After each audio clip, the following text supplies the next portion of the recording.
आमच्या सेटची खासियत आहे, जवळ राहणारे लोक लेट येतात. ह्याला सेटवर बोलवलं की परफ्यूमच मारायचा आहे, मग ब्रशच फिरवायचे केसांवर, त्याच्यात वेळ जातो. तुम्हाला बघूनच कळत असेल कोणाला जास्त झोप येते. गेले रे माझ्या उशी.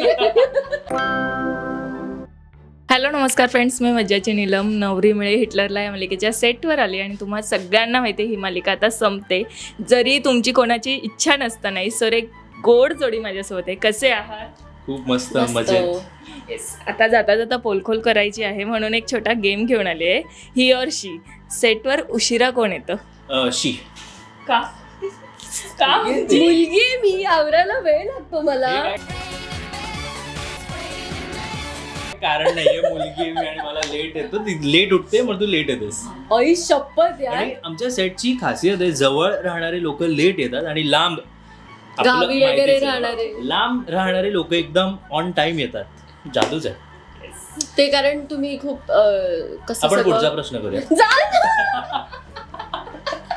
सगळं कसं प्लॅन करतोस ना तू 3 तास आधी उठून म्हणून. तयार व्हायला उशीर कोण लावतो? ऑब्विसली शीच असेल. पण नाही, पण सेटवर यायला सगळ्यात लेट तू येतोस. ह्याच्या आधी मी जाते, कारण ह्याला सेटवर बोलवलं की परफ्यूमच मारायचा आहे, मग ब्रशच फिरवायचे केसांवर, त्याच्यात वेळ जातो. त्याच्या आधी मी जाते सेटवर. काही नाही, नेहमीच जाते मी.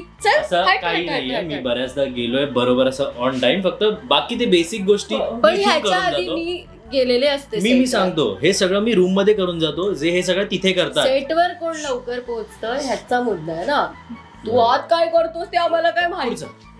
फंबल कोणाचे जास्त असतात? माझे नाही. दोघांचेही नाही. दोघांचे नाही. फंबल नाही पडत. आदाड कोण आहे? आदाड कोण आहे? आम्ही दोघं पण.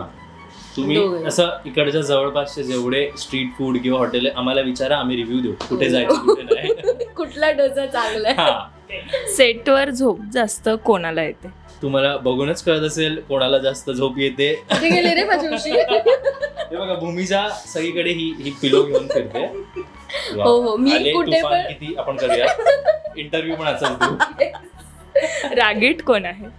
आय गेस भूमीजाच असावी, कारण की असे आमच्या दोघांमध्ये विचारलं तर 2-3 इन्स्टन्सेस झाले ज्यावेळी असं भूमिजा खूपच रागवून कधी माझ्याशी बोलली आहे, पण नंतर ती सॉरी बोलली आहे मला आठवतं.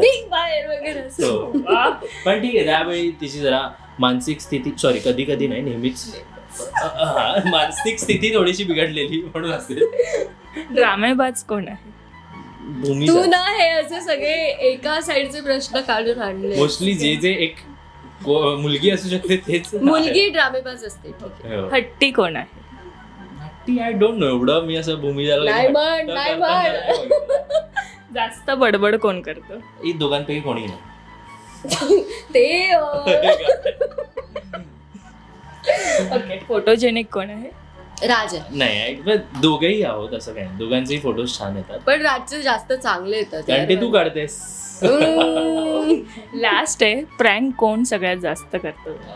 चांगला प्रँक राज करतो, कारण माझे सगळे प्रँक फसतात, पण हा चांगला करतो. ह्या बाबतीत मी पण ऍग्री करतो की मी जास्त प्रँक करतो. आणि अख्ख्या सेटवर सगळ्यात जास्त जर कोणी प्रँक करत असेल तर तो राज आहे. पण एक कोणता प्रँक आहे जो तुला सगळ्यात जास्त आवडलाय, केल्यावर तो सॅटिस्फाय होतो ना? तसं आमच्या सेटवरती मी पाल आणलेली अशी छोटीशी आणि मी एका डब्यात टाकलेली ती पाल, आणि सगळ्यांना असं बोलतो डब्बा खोला, हा याच्यात मी खायला आणलं. डब्बा खोलून असं सगळे घाबरायचे. आणि आता काही दिवसांनी मी एक सापाचा प्रँक पण करणार. राज नाही, फालतूगिरी नाही करायची. आहे माझ्या घरी सगळं आहे, साप मी मारेन, गप्प बस. तसंही थोड्या दिवसात तसंही थोबाडं बघणार नाही एकमेकांचे. So thank you so much. आणि खरेच तुम्ही दोघांसोबत गप्पा मारून खूप मजा येते, आणि गेम खेळताना या सेटवर यायला तर खूप मजा येते. थँक्यू. लाईकवाईज. सेम. मराठी मनोरंजन सृष्टीमधील मालिका, चित्रपट, नाटक तसेच कलाकारांबद्दलच्या नवीन अपडेट्स जाणून घेण्यासाठी नक्की सबस्क्राईब करा इट्स मज्जा मराठी या आपल्या नवीन यूट्यूब चॅनलला.